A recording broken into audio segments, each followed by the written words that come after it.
ನಿಮಗಿದು ಗೊತ್ತಾ? ಕರ್ನಾಟಕ ರಾಜ್ಯೋತ್ಸವವನ್ನು ಯಾಕೆ ಆಚರಿಸುತ್ತಾರೆ ಎಂದು? ಹಿಂದೆ ನಮ್ಮ ಕನ್ನಡ ನಾಡು 4 ಭಾಗಗಳಲ್ಲಿ ಬೇರ್ಪಟ್ಟಿತ್ತು.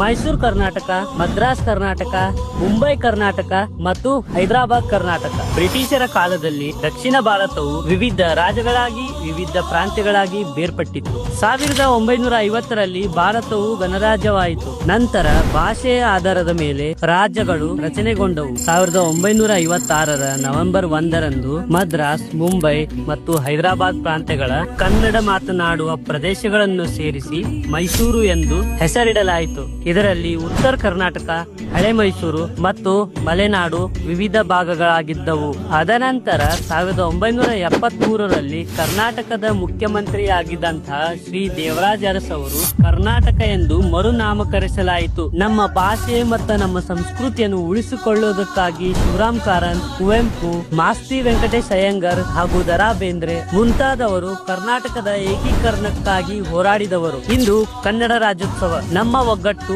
ನಮ್ಮ ಸಂಸ್ಕೃತಿ ಹಾಗೂ ನಮ್ಮ ಭಾಷೆಯ ಹಬ್ಬ. ಎಲ್ಲರಿಗೂ ಕನ್ನಡ ರಾಜ್ಯೋತ್ಸವದ ಶುಭಾಶಯಗಳು.